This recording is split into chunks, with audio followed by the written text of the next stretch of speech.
Now you can have your very own good guy doll. Right, Oscar? Hi, I'm Oscar, and I'm your friend to the end. Heidi-ho! Wow! By day, children imagine and pretend, but by night, they have the darkest imaginations in the world. I wanted to write something that was a dark, satirical look about the world of children's marketing. Chucky's a doll. He's made of plastic and stuffing. Now, you don't really think that Chucky is alive, do you?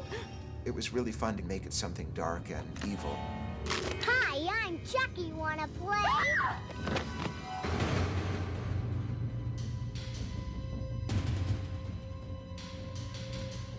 This was in the mid-'80s, 1985, and I was a junior at UCLA. Like any horror fan, I had seen The Talking Tina, Twilight Zone, and I was a fan of that killer doll concept. But it occurred to me that that had never been done in such a way where you could treat the doll as a full-fledged character. Hi, it's me, Chucky. What do you think?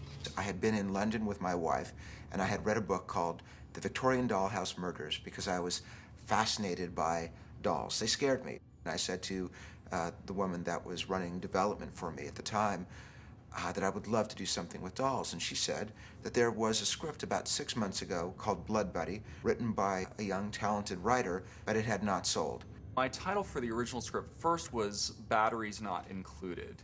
Then my agent said, well, we got to change the title because Steven Spielberg is developing a movie called Batteries Not Included. So then we changed it to Blood Buddy. David read the script and liked it, and he bought it. I think everybody was pretty shocked that this was what I wanted to do next. I had started off as an illustrator for Jim Henson, and then I did An American Tail. Disney had just signed me to a deal and thought that I would do family entertainment and animation for them. The first project that I bring to them is this project that would become Child's Play. In my original script, the doll is actually a sort of supernatural manifestation of the boy's id. So the doll is specifically going out and striking out against the people that this kid feels this unexpressed rage toward. One of the features of the dolls that didn't make it to the final film is that they have synthetic blood in them, so that if you play with the doll too roughly, the latex skin will break and then it will start to bleed, and then you have to go out and buy Band-Aids. In a rite of brotherhood, the little boy cuts his thumb and the doll's thumb and mixes their blood together, and it's after that that the doll comes to life. It's what I always call the Frankenstein moment, what brings something to life. And Don's Frankenstein moment was the idea of the blood ritual.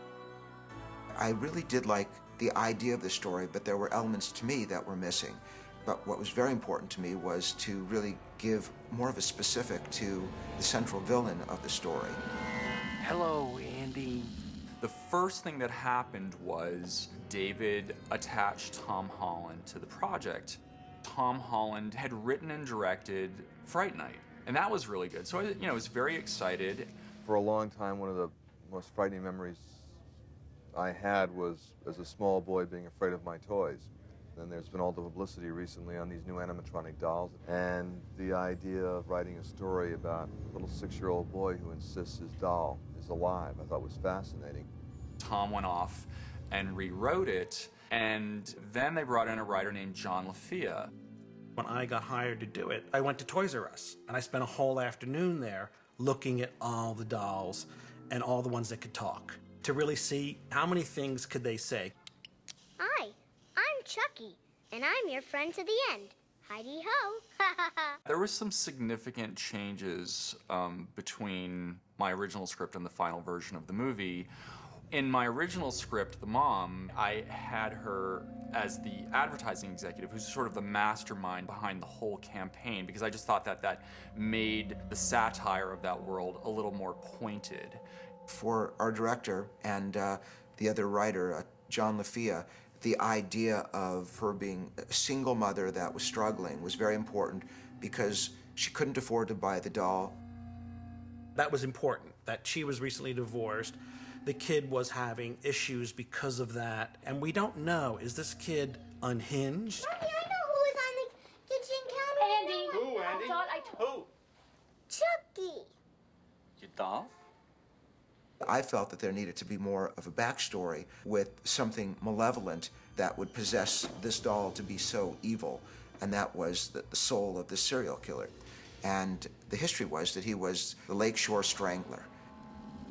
Fundamentally, the biggest changes was really the addition of voodoo. Tom Holland felt that the character of Charles Lee Ray had a fascination with voodoo, and that at the moment of death, he would pass his soul into this doll.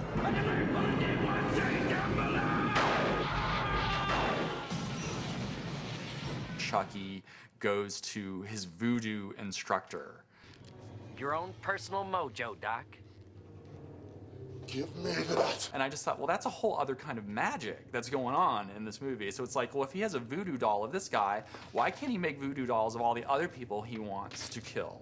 For that matter, as a serial killer, you know, why not make voodoo dolls of all your victims? And it's probably, I don't know, maybe an occupational hazard. Probably best not to think about it too much, but anyway, I find it kind of hilarious. Well, John, it's been fun, but I gotta go.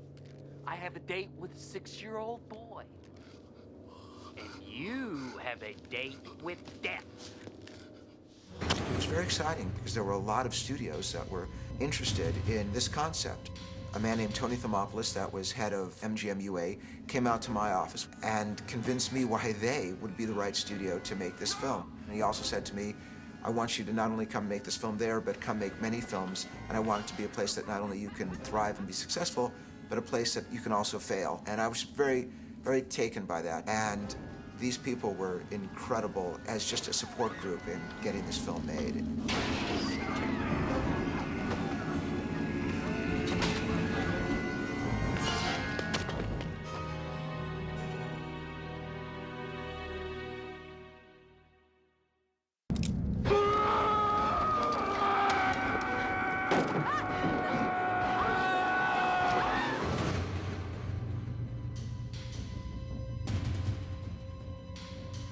What attracted me to Child's Play is what attracts everybody, which is it's every child's nightmare.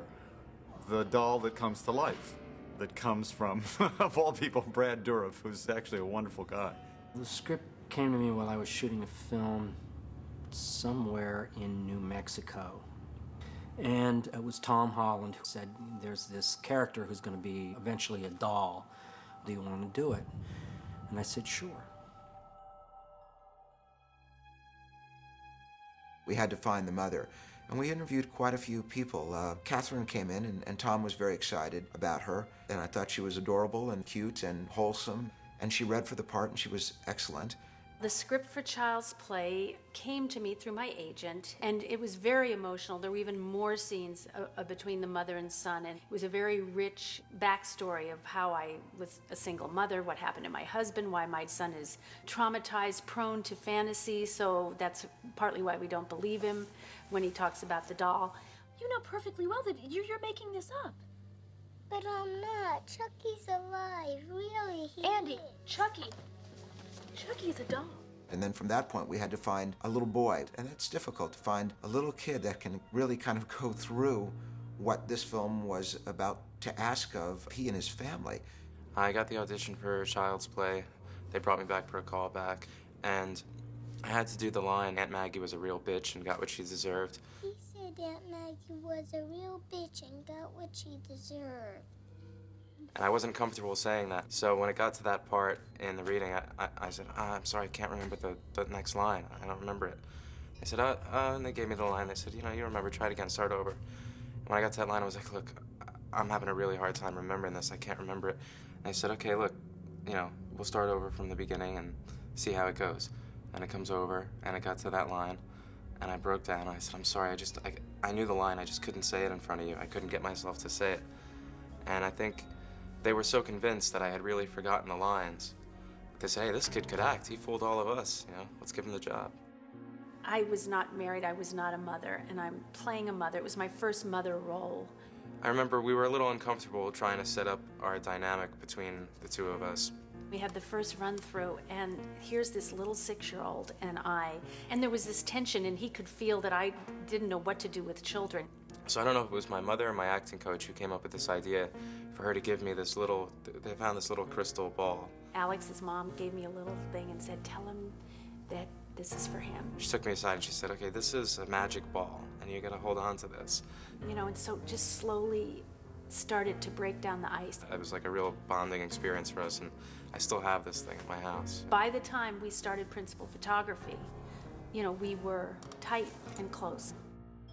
To train for Mike, I actually spent some time with the Chicago Police Department, which is not all that unusual. And it's a great way of getting a feel for the job.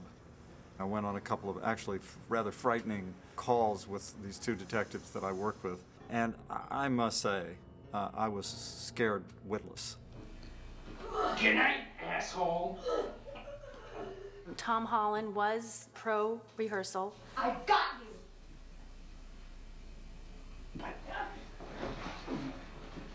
You stupid bitch! You filthy slut! You think you can fuck with me? But the rehearsal went great because I was acting out Chucky as the doll. He would be the doll. He was Chucky. Andy, stop her. I'm your friend to the end, remember? This is the end, friend. Action! Production started off in Chicago. Alex! We had no place to work because it was only a couple of weeks, so we had to work out of our hotel room. I remember I had boxes of dolls all over the place. We had to set up for the whole scene at the very beginning of the film where the toy store just explodes. That was fun. We filmed that winter. We started New Year's Eve. And cut. We did a fair amount of night shooting in Chicago during the coldest part of the winter.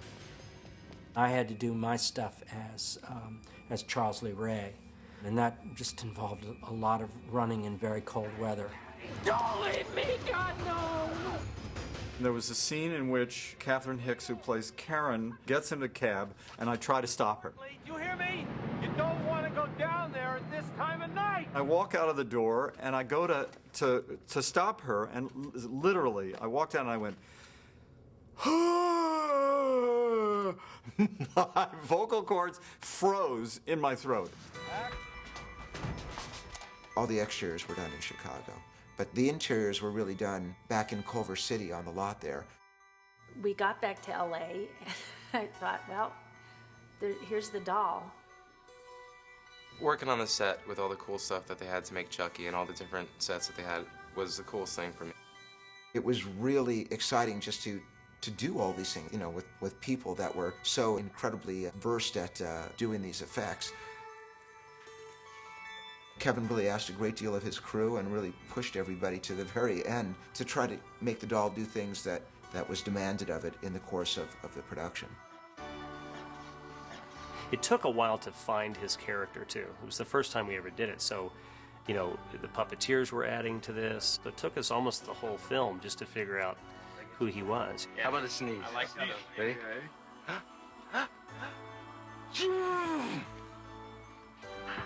Sleepy Gesundheit. I don't think I slept much, you know, in 6 months, you know, just building him and then going to set. Ready? And action. Alex Vincent was very mature for his age. David Kirshner was concerned that we'd get Chucky on the set and how Alex would react to it. They took me into this room, they showed me that I met the 9 puppeteers, or 7 or 9 puppeteers that operated him, and I thought it was the coolest thing. We were able to, you know, show him how Chucky worked, you know, behind the scenes. You know, we pulled up his shirt and we showed him, you know, the mechanisms, and we showed the puppeteer working. And he was great from the, you know, he never looked at it and was frightened of it. He was a great kid to work with, and he had no problems.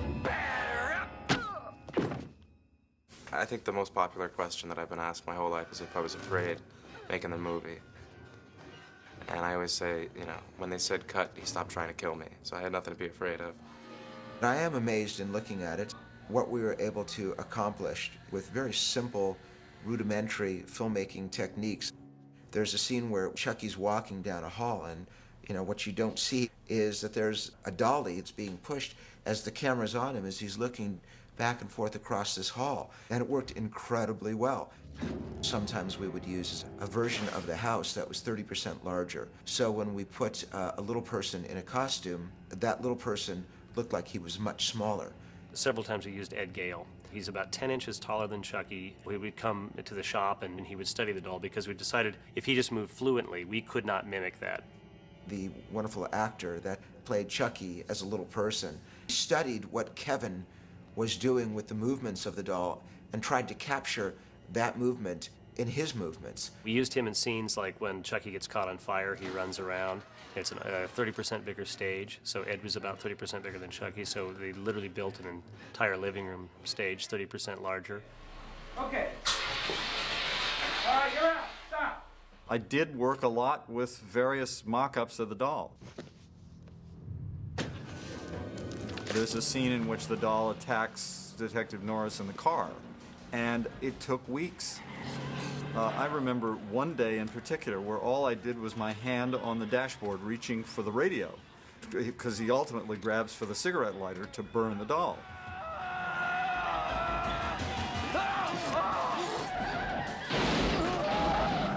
That took almost a day. It's a real challenge in these movies to keep a kind of spontaneity. You're imagining whatever it is that's behind you. That was a little strange to see these guys kind of lurking down there, you know, operating animatronic handles and things. It's exhausting, exacting, sometimes all night, hours and hours and hours of just doing things over and over and over again to make sure that the camera angle is exactly right so the glint on the knife is caught. It's an exhausting process. The end result is fun, and it's great.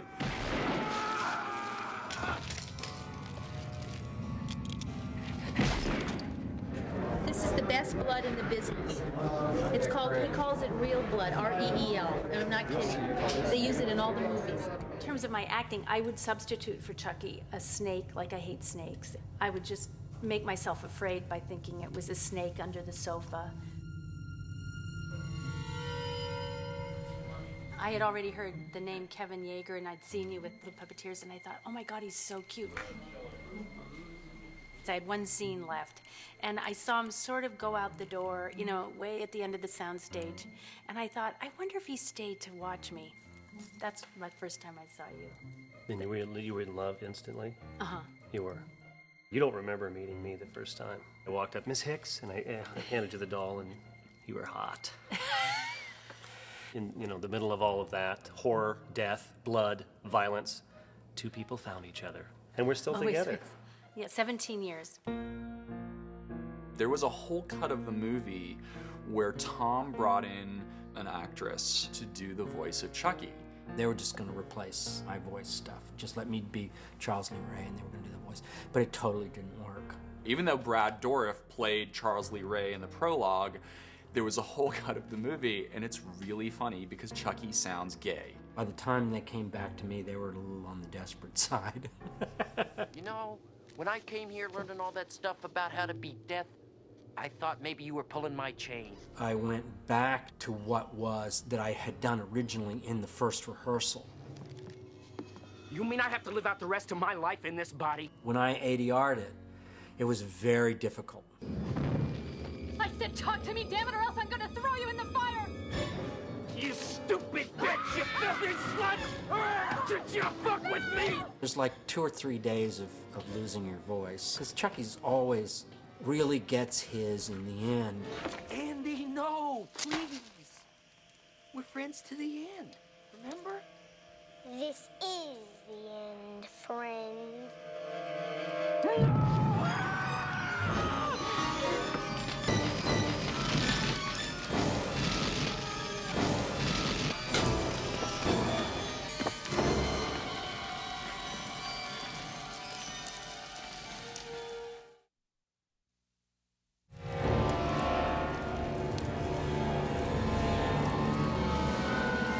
Hello, Andy.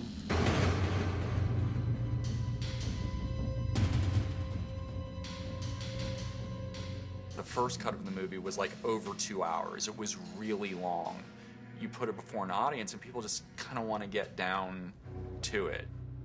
I went in with a wonderful, wonderful editor by the name of Edward Shulka, who has since passed on, and we recut the film. So then David started having me over to his house and showing me cuts of the film, sort of like, you know, asking my opinion. And it was really a great education for me, and I think a sort of big step in the process of my professional relationship with David, because I think he started to really value my opinion and my input at that time, and we continued to work together on all of these movies. After we had done our cut, there was no time to test it again. So it was very frightening to release the film. There was going to be no premiere of any kind, and what I did was I rented out the Academy on Wilshire Boulevard. I took every box that had the good guy's image, and I had plastic versions of Chucky as well, and you had to walk through a tunnel of all of these dolls surrounding you, which is just kind of creepy without even knowing what the film is about, to get into the theater. And then I had all of the art from the film, my drawings, all these things that just made it look like, you know, oh, this was so important. We began what became a tradition for all 5 films, where we would first stand in line, we would just sort of be incognito, as if we had nothing to do with the film, and, you know, would say, hey, I hear this movie's really scary. You know, oh yeah, I hear it's scarier than Nightmare on Elm Street. Really? Wow. And people would start going, We would plant ourselves in the audience, and moments before a scary scene was going to come up, one of us would inevitably scream, and your timing would have to be perfect, because if you were off, you would just look like you're insane. And Don made fun of me for many years because I screamed something about a torso that was cut in half or something. He went, oh my God, a torso! Like, I just dismembered torso. Odd thing to say. But it helps, though, because it really creates a kind of ripple effect in the audience, where we would always be ground zero.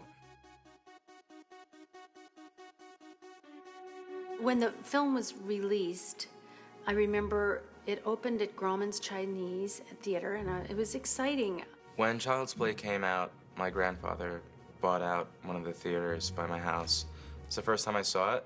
It wasn't scary at all to me. You know, I knew everything about it. And I walked out of there, and everyone was cheering and making this big whole thing about it. There was a real strong kind of public reaction to it. The movie's about some of our darkest nightmares as children. I don't think people were expecting to be that freaked out. The media was beginning to pick up on this pint-sized little murderer and use his name in the course of current events. Just the fact that people were beginning to talk about it like that, it said to me that there really was something here. It's definitely grown over the years. I mean, Chucky's an icon globally. The fans for Child's Play and the fans for all horror movies are incredible. These horror conventions, the people that come out to it, they are so passionate about horror movies.